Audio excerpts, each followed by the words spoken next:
The Singer and the Scientist is a wonderful new book that we have coming up. It is about the true story of the friendship between Albert Einstein and the African-American singer Marian Anderson. Marian comes to sing at a theater in Princeton, New Jersey, and does a beautiful job singing for an entirely white audience, as she often did. And when it came time for her to find a hotel afterwards, she finds out to her chagrin that there are no hotels that will allow a Black singer to come and stay there. Coincidentally, Albert Einstein happens to be in the audience. He overhears her conversation with the theater manager and invites her to come and stay at his house, which she does, and that becomes the beginning of a lifelong friendship. Many years later, when she comes back to Princeton, she is invited to stay at the nicest hotel in the city, and instead she says, "I'm going to stay with my friend Albert." It's a lovely story. There's some very nice back matter about Marian Anderson and her career. It's a wonderful story of diversity and a very special friendship. The Great Passover Escape is one of our two Passover stories. And in this story, we have three animals at the biblical zoo in Jerusalem who decide that they're going to break out of the zoo and go find a Passover Seder. So Ellie and Kanga are hot for the adventure, but their long-suffering friend Chimp tells them that there are many obstacles to getting out of the zoo and trying to get to a Seder. How will they even find a Seder? But eventually they talk Chimp into going with them, and the three of them make their way through a number of shenanigans to get out of the zoo, through the gate, up the trees, whatever, and they make their way through the town and eventually end up at the home of someone who's having a Passover Seder, which they see through the window. And the person who's having the Passover Seder is Shmulik, their friendly zookeeper who takes care of them. So they knock on his door, and sure enough, Shmulik answers the door and invites them into the Passover Seder. Our second Passover book is Matzah Craze, and in this story, Noah, who's a little girl, brings her matzah sandwich to school because it's Passover, the holiday where you're not allowed to eat bread-based products. She's eating her matzah, which her school friends find very, very unusual, ask her, "What is that?" And she explains to them a little bit about Passover and decides that she's going to share the foods of Passover with her school friends. So every day during that week, Passover lasts for a week, she brings a different Passover food, including Passover matzah and other things which she shares with her school friends. And as you can see from the cover, it's a diverse classroom in a public school, and it really shows kids how to appreciate their different backgrounds and cultures. Very sweet story. In RaRa Mujadara, that is also a food-based book. It's a board book about the different foods in Israel that come from different cultures. So you may know some of the foods like falafel or hummus, but it introduces children to many different foods, from bagels to shakshuka to borekas and other foods that come from different cultures in Israel. The illustrations are beautiful and show children from many different backgrounds who live in the very diverse state of Israel.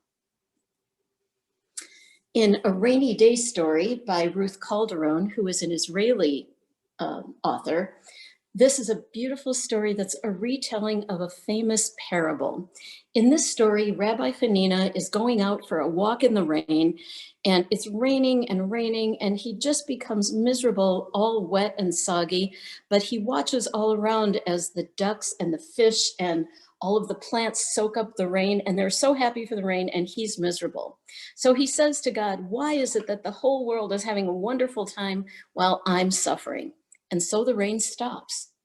And he goes into his house and he sits down, but then he looks out at the world and he notices that the ground is very parched, that the animals are thirsty. And even though he's nice and cozy in his house, he then says to God, "How is it that the whole world is suffering and I am happy?" And so God makes it rain again, and the animals and the earth soak up the very much needed rain. This story takes place in Israel, where they have an issue with not having enough water, but it's a very beautiful story that has many parallels in the outside world as well. The story An Egg for Shabbat is by a mother-daughter, again, Israeli team. It's a very funny little rhyming story about a little boy, Ben, and his mom sends Ben out to the hen house to get an egg to bake a challah. And the first day on Sunday, he goes out to the hen house, gets the egg, but he throws it in the air and it crashes down. On the second day, Monday, he again goes to the hen house. This time, he wants to see if there's a baby chick inside, so he squishes it a little too hard and up the egg cracks. So there's shenanigans ensue for the entire week. He can't quite get this egg home intact until Friday when he finally does bring home his egg and his mother is able to bake the challah for Shabbat. It's a very sweet story, and the message is that each time when he brings home the broken egg, his mom says, "That's okay, you're learning a lesson." And so it's a very nice story about a mom and a little boy. And A Cat from Carmel Market is a story about a bubby who lives in Tel Aviv, and she goes to the Carmel Market, which is a real market in Israel, where she wants to buy food for the Sabbath. And as she's walking through the market, collecting her flowers and chicken and all the things that she needs for her Shabbat dinner, there are many, many cats in the market, and Israel is famous for having a huge number of stray cats. And the cats really take to Bubby, and one climbs into her hat, and one climbs into her pocket, and one is in her bag. And when she gets home, not only does she have all of her Shabbat food, she also has all of these many, many cats. Oh no, what's she going to do with them? Well, she ignores the cats, she makes her dinner, but as she sits down at the table with her invited guests for her Shabbat dinner, the cats are meowing and howling and making a huge amount of noise. But as soon as Bubby starts to light the Shabbat candles, the cats settle down and they have a peaceful Shabbat. In The Upside Down Boy and the Israeli Prime Minister, we have a little boy, Daniel, who is a very, very energetic little boy. He likes to walk backwards. He likes to stand on his head. He likes to do handstands and cartwheels. He can hardly sit still. But his class is planning a trip to the Prime Minister's residence in Jerusalem, and both his teacher and his parents warn him that he cannot do all of his nonsense when they go to visit the Prime Minister's residence. So he's pretty good. He stands in line. He's ready to go. He's convinced himself that this time he's going to behave perfectly. But as the guide is taking them down the corridor, he can't resist and he has to stand on his head. Oh no, at the Prime Minister's residence, what are they going to do? Well, the guide turns to the wall where there are portraits of all the different prime ministers. And sure enough, one of the portraits shows a man standing on his head at the beach in Tel Aviv. And this is the prime minister, the first prime minister of Israel, Ben-Gurion, who was famous for standing on his head and doing various kinds of yoga moves. And the guide tells the children that even somebody who stands on their head can still be the prime minister of Israel. And this is a very, very famous photo of Ben-Gurion standing on his head at the beach, and a little bit of information about Ben-Gurion and about that photo and the photo itself appear in the back matter for the book. In 37 Days at Sea, aboard the MS St. Louis 1939, a middle grade novel, we meet a young girl and her friend who are crossing the sea from Germany to Cuba, escaping the Holocaust. The St. Louis was a real ship that was taking refugees out of Nazi Germany. And these children are on the ship with about 900 Jews, mostly Jews, some non-Jews who are fleeing the Holocaust. In the story, the two children and the girl's father are making their way across the sea. They come towards Cuba only to have their ship turned back and sent back to Europe.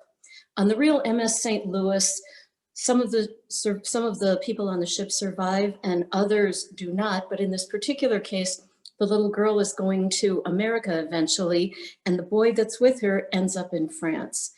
Their adventures on the ship are based on a true story. It turns out that there is a Nazi hiding on the ship, which the children discover and inform the captain. And the girl's father is in charge of the people on the ship, and the children help him to keep things in order and work with the captain to help get the ship across the sea.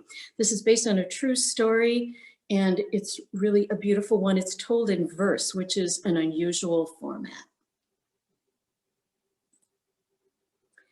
In the word Carver's Daughter, a young woman and her family, a young girl actually and her family, are coming from Russia to the United States.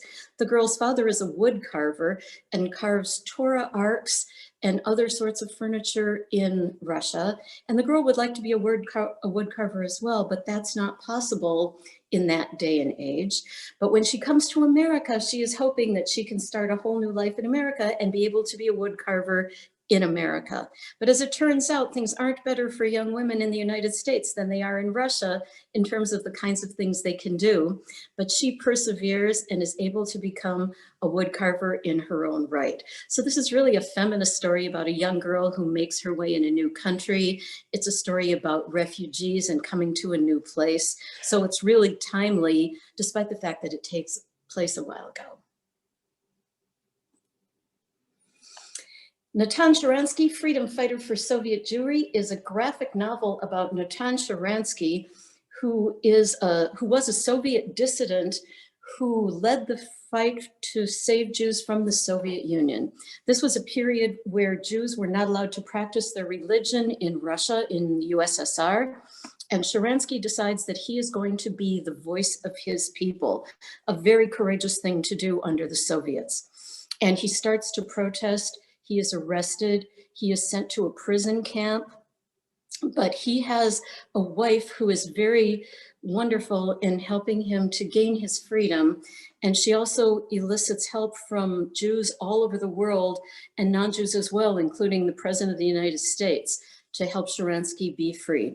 So this is a story about Sharansky and how he's able to survive these camps and make his way to freedom, but also with the help of others, which tells the story that it's really hard to do this on your own, that it requires the help of other people, and it's important to stand up for freedom and rights. Sharansky is a very, very well-known person, famous today too. He's been a member of the Israeli government, and he won Israel's Genesis Prize, which is Israel's Pulitzer Prize. It's a huge an award for him. So he's very, very well known. And this graphic novel format, we think, will really appeal to kids.